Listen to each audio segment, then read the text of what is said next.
On va analyser les excuses de Vinicius publiques suite à son pétage de câble ce week-end pendant le Classico.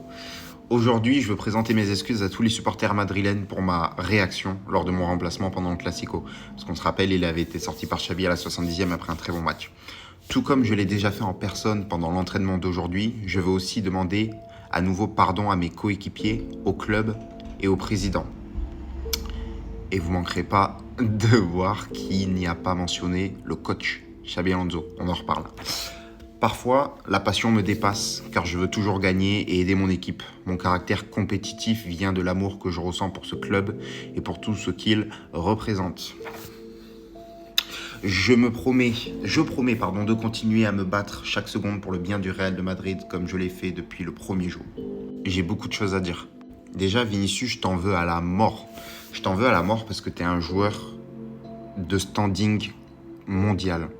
Tu as fini 2e au Ballon d'Or. Tu as un statut dans ce vestiaire à respecter. Et ton attitude, elle salit ce jour de fête. Elle salit le fait qu'on ait battu notre plus grand rival. Elle salit ta propre performance ce soir-là qui était exceptionnelle et qui, au final, est contrastée.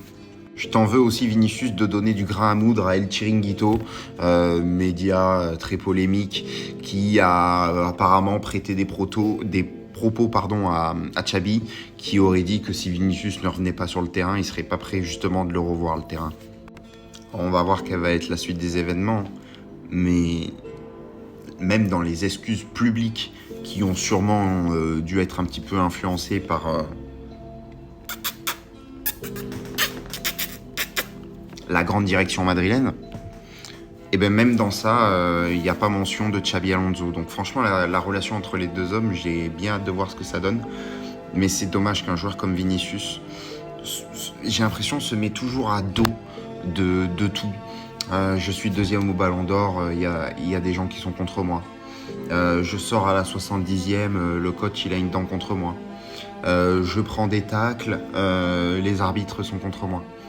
Vinicius, ça se voit qu'il est perturbé dans sa vie. Et on le sait, il y a eu des histoires qu'on n'est pas censé savoir normalement, mais bon, on est en 2025, on sait tout de la vie perso des joueurs, et qui, je pense, le perturbe. Et ça se ressent, il y a beaucoup de frustration sur le terrain. Bref, si vous êtes resté jusque-là, franchement, merci, parce que j'avais des choses à dire, et si vous avez connecté avec ça, c'est qu'on pense à peu près la même chose de notre foot aujourd'hui, donc voilà, je t'invite à t'abonner.